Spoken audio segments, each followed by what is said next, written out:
Good to have you with us on this Monday edition. Ed Schultz news and commentary from the nation's capital. Watching the mainstream media lather up this story about Russia is rather interesting. The story reads in the Washington Post, the U.S. intelligence and law enforcement agencies are investigating what they see as a broad, covert Russian operation in the United States to sow public distrust in the upcoming presidential election. The story goes on to read, and I think this is really the key in all of it. The official caution that the intelligence community is not saying it as definitive proof of such tampering by the Russians in our elections or any Russian plans to do so. So my question is, why is this even a story? I'm talking about it because I think that this is being pushed by the Clinton campaign. Now, that's my opinion. And I also think that it's giving Donald Trump a real opening to work against Hillary Clinton. Objective reporting is what? When someone goes on the record, and if you've got somebody going on the record saying that we don't have definitive proof, then I guess I'm kind of, as a journalist, want to know, where's the story then? Who's going to go on record saying that this is what's happening? Hillary Clinton today on her airplane talking to the press now says that she is very concerned about this. The first question is about the Russians and do I think they're trying to help Trump? I often quote a great saying that I learned from living in Arkansas a lot of years. If you find a turtle on a fence post, it didn't get there by accident. I think it's quite intriguing that this activity has happened around the time Trump became the nominee. And look. Okay, now hold it right there. This activity has happened, well, but the intelligence sources no definitive proof that it's happening, and no one can connect it definitely to Russia, whether it be the DNC hack or anything else that's going on. It's almost, and then it goes on to say that, but even the hint of something impacting the security of our election system would be of significant concern. Well, there's a real revelation for you. And the official goes on to say that it's key to our democracy that people have confidence in our election system. It's almost as if we're being set up for a steal. There's a lot of different ways to view this. I revere this person's opinion. Katrina Vanden Heuvel, editor, part owner of The Nation magazine. Katrina, great to have you with us. Thank you, Ed. I think we're witnessing some media malpractice and some political malpractice, and we've talked about this before, but it's against the backdrop of a new and more dangerous Cold War with Russia. But we're seeing the resurrection, Ed, of tactics. You've seen them before. It's dangerous terrain. You know, in the 60s, 70s, 80s, even the 90s, central to American political discourse has been trying to tie your political opponents to Russia, to demonizing Russia as the ultimate evil. And I think what we're witnessing, and listen, the nation believes Trump's bigotry, his visceral contempt for immigrants, Muslims, facts, and women make him unfit for office. But you attack him on a debate, a big, serious debate, not tying him to the Kremlin, which will not permit a serious debate we need about U.S.-Russian relations. To be pro-Russian or pro-Putin, that's not the issue here. It's sober realism to understand that we need a partner in Russia to resolve the Syrian conflict, nuclear proliferation, combating terrorism, climate. But Hillary Clinton, Ed, I'll stop here, but what worries me is I've always believed that you govern in the way you campaign, and what she's doing now and her team is inflaming the public by telling them that Russia is behind, and we don't know this. The intelligence community doesn't know if it's behind these hacks of voting systems, but telling them Russia's the enemy. They have domestic agents in the United States.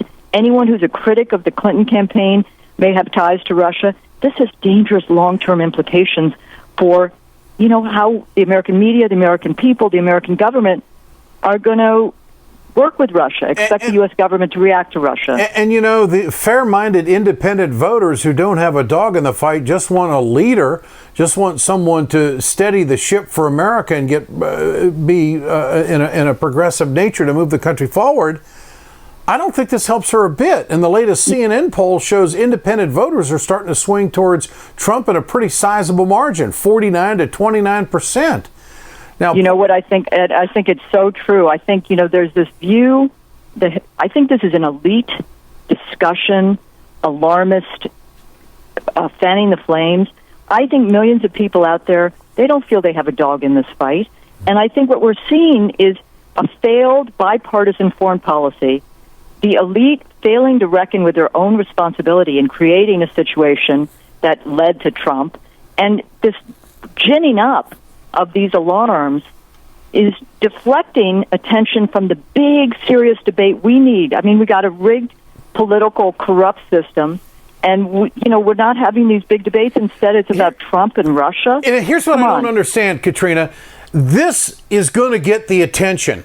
This is going to get the chatter in the sound culture of the country, instead of the health care, instead of the equal pay for women, instead of all of the important issues that the progressives want seriously addressed in the next, session of Congress, and also in the next presidency.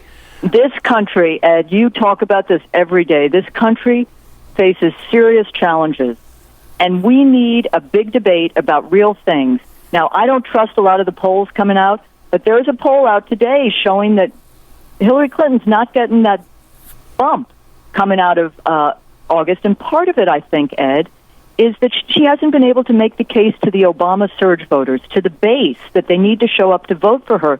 She needs to be talking about bold, progressive change, the issues that animated the Bernie Sanders campaign, and not out there, pivoting, the chasing Republicans and white moderates.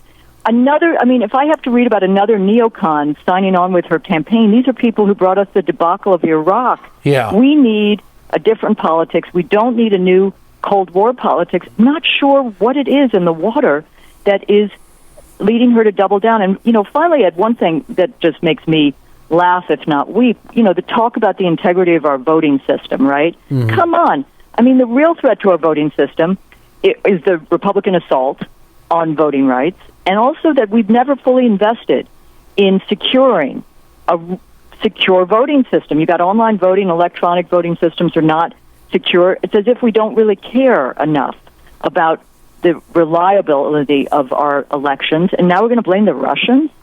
It's far-fetched, and it means nothing to anybody across the country. It really doesn't. And going into that voting booth is what it's all about, based on issues. I'll give you a perfect example, and I've talked about this in the past. I personally, we all have our personal hot buttons. Yep. I don't care about Trump's taxes. I know he's a billionaire. I mean, the IRS will take care of him if there's something wrong.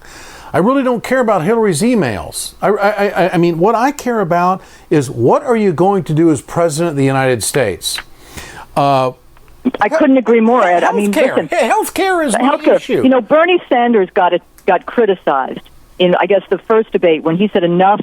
Come on, enough with Hillary Clinton's emails. What got forgotten was what he then said, which is, you people are fixated on these emails. You're not looking at the hollowing out of the middle class. Yep. Millions living in poverty. Large questions about whether this country's still a democracy or an oligarchy. Come on, let's look at the big issues. This country deserves a big and serious debate. Now, part of that debate should be what should U.S.-Russian relations look like?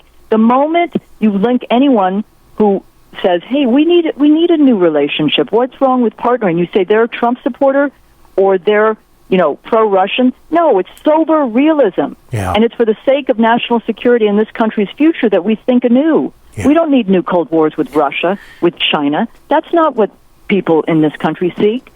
And so I think it's important to raise these questions and not get demonized, which I think happens too often in the debates, in the way the media is stirring up the pot, and certainly the Clinton campaign too. And they need to refocus, Ed. They are. They need to refocus. They need to refocus on what matters to millions of people in this country who, like I will say, President Obama, his position was, why would we arm some lethal weapons to Ukraine? That's not in our vital interest, especially at a time when we need money back home to rebuild. That is not pro-Soviet, pro-Russian, pro-Putin. That is just common sense that I think the Clinton campaign would be wise to listen to. And finally, Katrina, Bernie Sanders now jumping into it. He worked over the Labor Day weekend supporting Hillary Clinton, and he says on every issue, hands down, it's Hillary Clinton over Donald Trump. He's been kind of, since the convention, off to the beach, so to speak, I guess. I don't know how else to put it, but his role in the last 63 days, how vital is it? It's vital. I would say he's not been at the beach. He's been working hard on a book that's going to come out at the end of the year. You know that. Listen, he is speaking truth. Got to defeat Trump, elect Clinton, because in that you will secure the kind of movement, the genuine populism that Bernie Sanders spoke so eloquently to. Build a movement electing, progressives at every level, from sheriff to school board, but then also hold, Clinton accountable to the promises she made in 2016. We did have the most progressive Democratic Party platform. Hold her accountable, build the next generation of progressive leaders, and try to continue to engage the young people who, overwhelmingly were inspired, passion by Bernie's campaign. He's doing the right thing. You and I had to talk a lot of people down in those last weeks who believed Bernie wouldn't stay true to his promise, but he always said he'd support the winner of the primaries, the nominee of the party, and he understands the need to, to defeat Trump and build the progressive movement. Katrina Vanden Heuvel, excited to have you on TV tonight. I appreciate it so much. Thank you. Thank you so much. Katrina Vanden Heuvel, editor, part owner of The Nation magazine. More after this. Hey folks, you've heard me talk about BioGreen Clean. I'm going to show you right now on my airplane just how tough this is. I want you to keep in mind, chemical-free, 100% plant-derived, biodegradable. It is the safest cleaner that you can get, and it's the most effective. Go to our website, wegotit.com, or go to biogreenclean.com. www.biogreenclean and order today. We perpetuate a culture of crime all the way from Wall Street right down to the main street in our hometowns. It's worse than it has been since FDR took control of the problem and said we can't count on industry taking care of the American labor. They probably have already engaged into some type of criminal cover-up, and the law prohibits the government from even doing anything about it. Catch America's lawyer Mike Papantonio on YouTube at youtube.com/GoLeftTV. It's time to continue our conversation about mechanical insulation. Mechanical insulation is for the piping systems in our nation's commercial and industrial facilities. Facility owners are burning up billions of dollars through the lack of mechanical insulation on these piping systems. Call the iSave team. Insulation saves America valuable energy, and this team of energy conservation specialists is shovel-ready to save you money. Visit iSaveTeam.org to have a specialist give your plant an energy audit. Ed Schultz, news and commentary. Communication Workers of America, Alliance for American Manufacturing, BioGreen Clean, iSave team bring you this production. It's always good to listen to an old friend. I think the Bidens and the Clintons have been friends for a long, long time. Maybe Joe Biden might be kicking himself a little bit that he didn't get into this race, but the fact is that he was not emotionally ready to do so. Timing is everything. The death of his son certainly had a lot to do with it. But his voice of reason and wisdom, I think, is paramount right now. Listen to this. Truth is, Hillary knows it's a problem, and she's trying to figure out how to remedy it. And my advice to her, the best way to remedy it is talk about what you care about and talk about it with some passion, and people will see through it. Hillary Clinton, great advice from Joe Biden. Healthcare always wins with people because it does something for us, the American people. And I do want to point this out, and we've interviewed Wendell Potter on numerous times. The insurance rates are going to go up. No one said they were not going to go up. It's their rate of increase which has been decreased dramatically under Obamacare versus the Bush years. And this isn't a Bush bashing session right now, although I could spend hours doing that. Many people made a career doing it.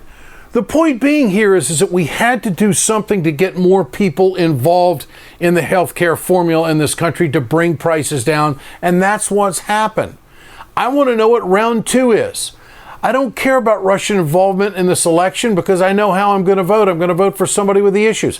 I don't care about Trump's taxes. I don't care about Hillary's emails. I want to know where we're going to go as a country on the issues in the progressive movement and all of the things that Sanders has been talking about.